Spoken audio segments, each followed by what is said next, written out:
Jharkhand TET का तैयारी करने वाले मेरे सभी भाई बहनों को जोहार और जय झारखंड। आइए अब हम लोग आज का जो क्लास होने वाला है वो मैथ का क्लास होने वाला है। और इससे पहले जो हम लोग पढ़े थे मैथ में ही जो क्लास हुई थी उसमें हम लोग पढ़े थे संख्या पद्धति नंबर सिस्टम के बारे में पढ़े थे। आज का जो क्लास होने वाला है वो क्या होने वाला है, अगला इसी का जो टॉपिक है संख्या पद्धति में ही अगला टॉपिक अगर देखिएगा सिलेबस के आधार पर तो हम लोग को पढ़ना है संख्याओं की समझ यानी कॉन्सेप्ट ऑफ नंबर के बारे में पढ़ना है। आज का जो क्लास होने वाला है ये 1 to 5 और 6 to 8 दोनों के लिए उपयोगी, ये क्लास दोनों के लिए इंपॉर्टेंट है कि झारखंड टेट में इस तरह से और इस रूल से इस तरह का जो हम अभी आप लोग को जो बताने जा रहे हैं उससे बहुत सारे प्रश्न बनते हैं और बहुत आसानी से हम लोग क्या करेंगे बना सकते हैं। तो अगर हम इस रूल को अगर सीख जाएंगे यानी संख्याओं की समझ की अगर कॉन्सेप्ट हम लोग के पास आ जाता है तो वो बहुत आसानी से और कम समय में उस प्रश्न को क्या करेंगे सोल्व कर सकते हैं। ठीक है, चलिए हम आप लोगों को सबसे पहले ये बता दें कि हम लोग को पढ़ना क्या है। तो संख्याओं की समझ यानी कॉन्सेप्ट ऑफ नंबर में जो पढ़ना है वो पढ़ना है विभाज्यता के नियम पढ़ना है, यानी विभाज्यता का नियम पढ़ना है, यानी डिविजिबिलिटी रूल्स हम लोग को पढ़ने हैं। यानी इसमें जो हम लोग को विभाज्यता का नियम जो पढ़ना है वो आप लोग सबसे पहले समझना ये है कि देखिए हम लोग कम समय में किसी भी नंबर को कितना कम समय में उसको कितना जल्दी सोल्व कर देंगे तो इस पर ये निर्भर करता है। तो किस पर निर्भर करता है, तो इस रूल पर निर्भर करता है, यानी डिविजिबिलिटी रूल्स पर बहुत ही निर्भर करता है। क्योंकि इस तरह से अगर इससे अगर संबंधित प्रश्न रहेंगे तो हम लोग बहुत आसानी से क्या करेंगे उसको सोल्व कर लेंगे। अब इसमें हम लोग को पढ़ना क्या क्या उस बात को समझ लेंगे।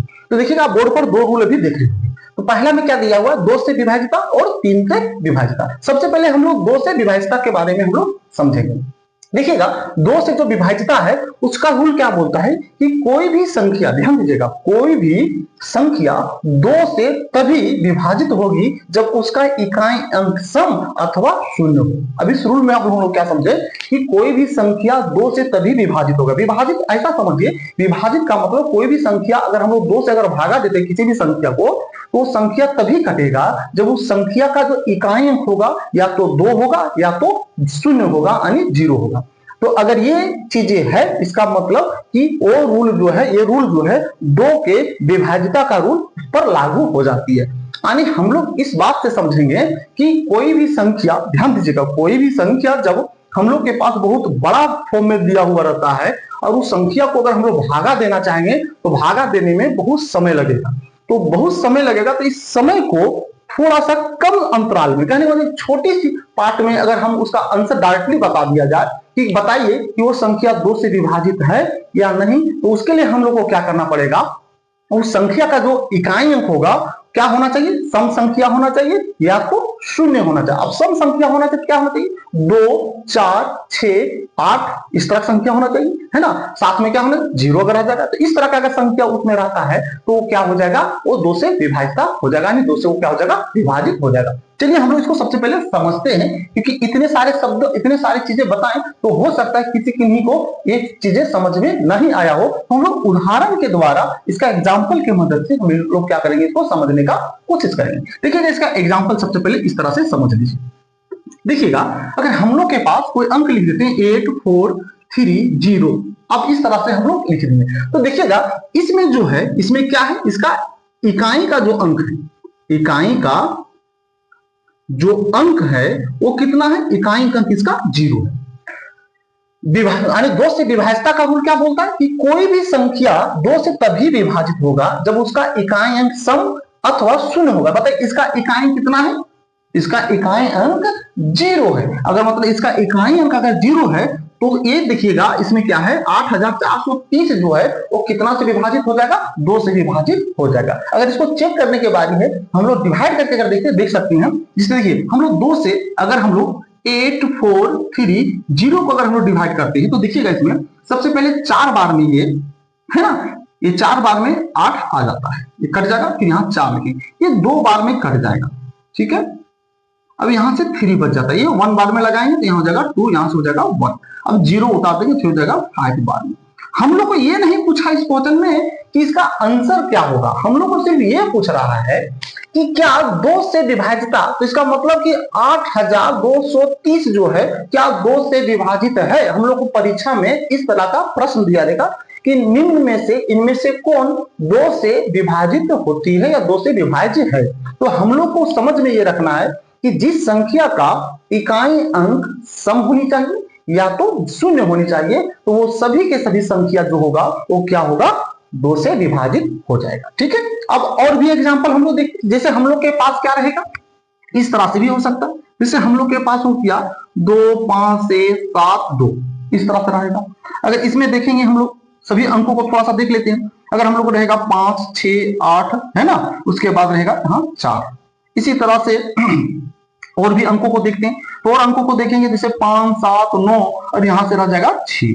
इसी तरह से हम लोग और अंकों को देख लेते हैं, तो अगर हम लोग देखते हैं 9 9 9, उसके बाद हम लोग यहाँ लिख देते हैं 8। अब देखिएगा, तो जब ये सभी जो एग्जाम्पल हम लोग लिए, तो ये एग्जाम्पल जो लिए इसमें देखिएगा इसका इकाई अंक कितना है, इसका जो इकाई अंक है ये कितना है, इकाई अंक इसका कितना है 2, और जिस संख्या का इकाई अंक 2 रहेगा यानी सम रहेगा वो 2 से विभाजित हो जाएगा। यही रूल है, अभी हम आप लोग को बताएं।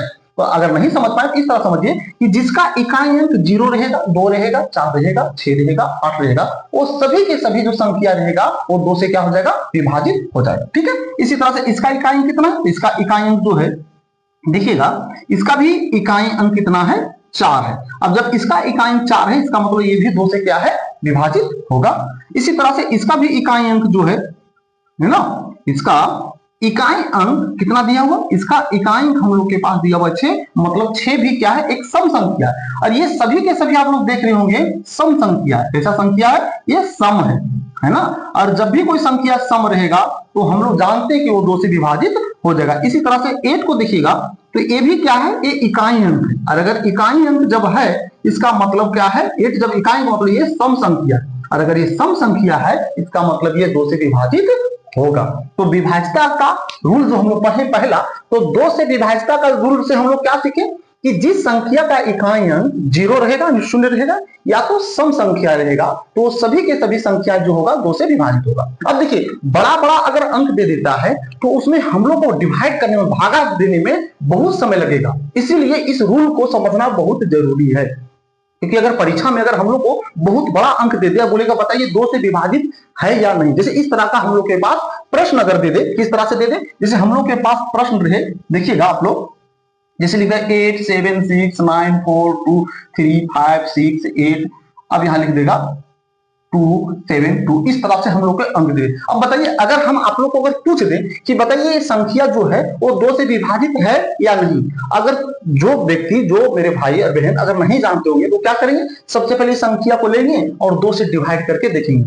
अब विभाज्यता का मतलब ये होता है कि अगर 2 से, अगर आप जिस संख्या से, जिसके बारे में हम लोग को पूछ रहा है, अगर उस संख्या से अगर भागा दिया जाए और उस भागा देने के बाद अगर उसका शेषफल 0 बचता है, मतलब वो विभाजित है, विभाज्यता उस संख्या का विभाज्यता है। और अगर नहीं विभाजित होगा इसका मतलब संख्या उसका विभाज्यता नहीं कहलाएगी। तो इस तरह का अगर अंक दिया रहेगा, बड़ा बड़ा अंक दिया रहेगा, तो हम लोग भागा देके अगर देखते हैं तो इसमें समय बहुत ज्यादा लग जाएगा। अब समय ज्यादा लग जाएगा तो बहुत आसानी से हम उस प्रश्न को अगर बनाना चाहेंगे तो इस रूल को ध्यान में रखना बहुत जरूरी है। अब ये रूल हम लोग को क्या बताया, ये रूल यही बताया कि 0 होना चाहिए कायम या सम संख्या होना चाहिए, तो वो संख्या क्या हो जाएगा, 2 से विभाजित हो जाएगा। हम अभी किसके बारे में पढ़े, सिर्फ 2 के बारे में पढ़े, तो इतना आप लोगों को समझ में आ गया होगा। अब देखिए, ये संख्या क्या 2 से विभाजित होगा, तो ये 2 से विभाजित होगा क्योंकि इसका इकाई कितना है 2, और 2 कैसा संख्या है, सम संख्या, और अगर ये सम संख्या है इसका मतलब ये 2 से विभाजित होगा। यहां तक आप लोग को समझना में ये क्लियर हो गया। अब चलिए हम लोग पढ़ते हैं इसका दूसरा रूल। दूसरा रूल में हम लोग देखेंगे लिखा हुआ 3 से विभाज्यता। अब बताइए 3 से विभाज्यता होने के लिए उसमें कौन सा कंडीशन या क्या उसमें होना चाहिए जो 3 से विभाजित होगा, तो उसको हम लोग समझेंगे। तो समझिएगा, लिखा कोई भी संख्या 3 से तभी विभाजित होगी जब उस संख्या के अंकों का योग 3 से विभाजित। देखो इसको समझिएगा, कोई भी संख्या 3 से तभी विभाजित होगा जब उस संख्या के अंकों का योग करेंगे और वो 3 से क्या हो जाएगा, विभाजित हो जाएगा, तब हम लोग क्या बोलेंगे कि 3 का विभाज्यता है, यानी वो 3 से कटेगा, नहीं 3 से भागा लग जाएगा। जैसे भी एग्जाम्पल आप इस तरह से इसका समझ सकते हैं। देखिए इसका एग्जाम्पल हम लोग लेते हैं, इसका एग्जाम्पल में हम लोग क्या समझेंगे सो देख लीजिए। इसका एग्जाम्पल में जैसे एक अंक ले लेते हैं 2 5 2, कितना ले लिए 2 5 2। अब बताइए ये संख्या जो हम लोग लिखे हैं क्या ये 3 से विभाजित है, तो जैसे देखिए इसको अभी छोटा सा अंक है तो हम लोग बहुत आसानी से इसको भागा दे देंगे, लेकिन हम लोग इसके रूल के आधार पर काम करेंगे बहुत आसानी से बन जाएगा। तो देखिए इसको हम लोग बनाएंगे कैसे, इसको हम लोग बनाने का बहुत ही आसान प्रोसेस है। क्या बोला है कि कोई भी संख्या 3 से तभी विभाजित होगी जब उस संख्या के अंकों का योग 3 से विभाजित हो। यानी इस संख्या के क्या करेंगे, अंकों को जोड़ देंगे और देखेंगे 3 से कट जाएगा। अगर 3 से कट जाएगा इसका मतलब ये 3 से विभाजित है। जैसे देखिएगा हम लोग लिखेंगे 2 + 5 + 2। अगर हम लोग सबको जोड़ देते 2 5 7 और 2 कितना हो जाता है 9। अब बताइए 9 जो है वो 3 से विभाजित होता है? तो हाँ 3 से विभाजित हो जाता है। यानी 3 के टेबल में 9 कट जाएगा। अगर 3 के टेबल में 9 कट जाता है मतलब ये क्या है, 3 का विभाज्यता है। यानी 252 जो है वो 3 का क्या है, विभाज्यता है। इतना हम लोग को समझ में आ गया। इसी तरह से अब हम लोग और चीजें देखेंगे और हम लोग इसमें क्या देखेंगे वो देख लेते हैं। ठीक है, तो इसमें हम लोग देखेंगे तो समझेंगे और कि अगर छोटा अंक है इसलिए अगर हम लोग के पास बड़ा अंक अगर दिया रहेगा तो उसको हम लोग कैसे समझेंगे, आज हम लोग कैसे जानेंगे ये 3। तो यही तरीका हम लोग को हमेशा अप्लाई करना है। सभी अंकों को जोड़ दीजिए और जोड़ने के बाद देखिए क्या 3 से विभाजित होता है कि नहीं। बताइए 9 जो है वो 3 से कट जाता है। अगर 3 से कट जा रहा है इसका मतलब 252 भी जो होगा वो क्या होगा, 3 से कटेगा। 3 से क्या होगा, कटेगा। चलिए हम लोग बड़ा अंक लेके देखते हैं। बड़ा अंक में जैसे हम लोग ले लेते हैं 10, उसके बाद 10 दिया, 10 2 1 2, इस तरह का अंक हम लोग के पास दिया, यानी 10,212। अब इसको देखिए भागा देने में बहुत समय लगेगा। भागा अगर हम लोग देते हैं तो समय बहुत लगेगा। तो इसके लिए रूल बहुत आसान क्या है कि सभी को हम लोग क्या करेंगे, योग कर देंगे। सभी को क्या करेंगे, योग कर देंगे। यानी हम लोग इसको लिखेंगे 1 + 0 + 2 + 1 + 2। अगर हम लोग सबको जोड़ देते हैं तो कितना, 2 3 और इधर से हो जाएगा 3 6। अब बताइए 6 जो है वो 3 से विभाजित होती है, तो बोलिएगा हाँ ये 3 से विभाजित हो जाती है। बताइए 3 के टेबल में यानी 6 जो है वो कट जाता है। ऐसे देखिए 6 लिखिएगा, 6 को अगर हम लोग 3 से भागा देते तो 2 बार में 6 पूरी कट जाता है। इसका मतलब जो है 10,212 है वो क्या है, 3 से विभाजित होती है। अब ये छोटा छोटा अंक है इसलिए हम लोग को लग रहा है। अगर बहुत बड़ा अंक अगर दे दे, कितना बहुत बड़ा अगर अंक हम लोग के पास दे दे, जैसे इस तरह से लिख दे 3 8 4 7 6 9 2 3 4 8 3। अब इतना बड़ा अंक दिया गया है। अब बताइए इन अंक जो दिया गया है क्या ये 3 से विभाजित होगा? तो हम लोग बताइए ये 3 का विभाज्यता है, तो आप लोग बताइए कि क्या ये होगा कि नहीं होगा। तो इसके लिए हम लोग को क्या करेंगे, सबसे पहले सभी अंकों को क्या करेंगे, जोड़ देंगे। तो लिखेंगे 3 + 8 + 4 + 7 + 6 + 9 + 6 + 2 + 4 + 8 + 3। अब इसको हम लोग जोड़ के देखते हैं। तो अगर जोड़ेंगे तो देखिएगा कितना होगा, यानी 3 रेट कितना हो जाता है, 11 हो जाता है। 11 और 7 कितना होगा, 15। 15 और 7 कितना हो जाएगा, 22। 22 और 6 कितना होगा, 28। 28 और 9 कितना हो जाता है, 28 और 9 हो जाएगा 37। 37 और 6 कितना हो जाता है, तो 37 और 6 होगा 43। 43 और 2 हो गया 45। 45 और 4 कितना हो जाता है, 45 और अगर 4 जोड़ते हैं तो 45 4 49, 50 51 52 हो जाता है। 52 और 8 कितना होता है, 52 और 8 हो जाता है 60। कितना हो जाएगा, 60 हो जाता है। कितना हो गया, 60। अब बताइए आप लोग क्या 60 जो है वो 3 से विभाजित होगा? तो बोलिएगा यस ये 3 से विभाजित हो जाता है। जैसे देखिएगा 60 को अगर हम लोग लिखते हैं और अगर 3 से भागा देके देखते हैं तो देखिएगा ये 2 बार में 6 कट जाता है। 0 जो बचा ये 0 कहां जाएगा, इस जगह पे। इसका मतलब कि ये 60 जो है वो पूरी 3 से विभाजित हो जाती है। तो इसका मतलब कि ये अंक जो आप देख रहे हैं इतना बड़ा, अगर हम लोग इतना बड़ा अंक अगर दिया रहेगा, बोलेगा बताइए 3 से विभाजित है, तो बोलेंगे हाँ 3 से विभाजित है। तो इसके लिए हम लोग कौन सा रूल अप्लाई किए, इसमें जितने भी अंक थे सभी का योग कर दिए और 3 से भागा देके देख लिए कि कटता है कि नहीं कटता। 3 से कट जाएगा तो बोलेंगे विभाजित है, और अगर 3 से नहीं कटता तो बोलेंगे विभाजित नहीं होगा या नहीं। बात यहां तक समझ में आ गया। चलिए अगर ये चीजें समझ में आ गया तो अब हम लोग इसके आगे और रूल को पढ़ते हैं। अभी हम लोग 2 का विभाज्यता पढ़े, 3 का विभाज्यता पढ़े, अब हम लोग 4 का पढ़ेंगे, 5 का पढ़ेंगे, 6 का, 7 का, 8 9 इसी तरह और हम लोग विभाज्यता का रूल पढ़ लेंगे जो जेटेट के लिए इंपॉर्टेंट होने वाला है, जिसके ऊपर में ज्यादातर प्रश्न बनते हैं। उन सभी का रूल को हम लोग आज पढ़ लेंगे।